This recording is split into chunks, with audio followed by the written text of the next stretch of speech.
Good morning. একটা রান্না করব, খিচুড়ি করেছে তো খিচুড়ির সঙ্গে এই রান্নার ভাজাটা করব। এটা আমি ইউটিউব থেকেই শিখেছি, পেটো গ্রুপের এক বন্ধুর থেকে। তো এখন এই বেগুনগুলো দেখুন, আমি দুটো বেগুনই মানে কেটে নিয়েছি। কেটে এরকম মাঝখানে অংশটা কেটে কুচি কুচি করে কেটে রেখে দিয়েছি। আর পেঁয়াজ কেটেছি, একটা ডিম নিয়েছি, কাঁচা লঙ্কা, লাল কাঁচা লঙ্কা কেটে রেখে দিয়েছি, সর্ষের তেল এটা, আর হলুদ আর লবণ। আমি আমার মতন করে করছি, দেখি কেমন হয়। তো খুবই ভালো লেগেছে, তাই জন্য আজকে ভাবলাম খিচুড়ির সাথে গরম গরম এই বেগুন ভাজাটা ভালোই লাগবে। এই বাটি রেখেছি, এর মধ্যে আমি এখন ডিমটাকে নিয়ে ভালো করে ফেটিয়ে নেব। এই যে ডিমটা, একটা ডিম রেখেছি, আমি এর মধ্যে দিয়ে দিলাম,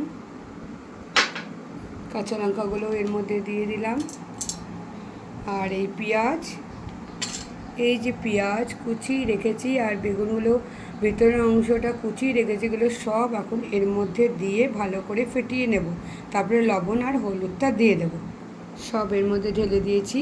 এই যে লবণ খুব সামান্য, হাফ চামচেরও কম রেখেছি, আর হলুদ খুব অল্প পরিমাণ হলুদ রেখেছি। তো এটা এর মধ্যে এখন আমি ঢেলে দিলাম, ঢেলে ভালো করে ফেটিয়ে নেব।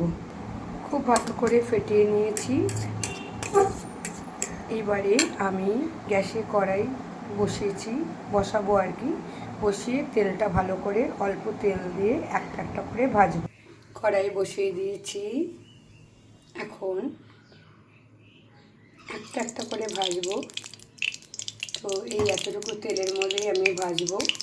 তেলটা গরম হোক। তেলটা মোটামুটি গরম হয়ে গেছে, এখন আমি বেগুনটাকে এর মধ্যে দিয়ে দিলাম। এইবারে এই মিশ্রণটা আমি অর্ধেকটা এর মধ্যে দিয়ে দেব। ঠিক এইভাবে আমি দিয়ে দিলাম। দেখুন, একটু আস্তে দিয়েছি আঁচটা, আস্তে আস্তে হবে। একটু ভাজা হয়ে গেলে আমি এটাকে উল্টিয়ে দেব। আশা করি ভালো লাগবে। বেশ ভালো লাগলো, নতুনত্ব। তাই আজ খিচুড়ির সাথে এই গরম গরমভাবে এটা খাওয়া হবে। হচ্ছে, আর একটু হলে পরে উল্টিয়ে দেব। এটাকে এবারে আমি উল্টিয়ে দেব। এরকম হলো, ডিম দিয়ে এভাবে বেগুন প্রথমবার খাবো, তো দেখি কেমন হয় আর কি।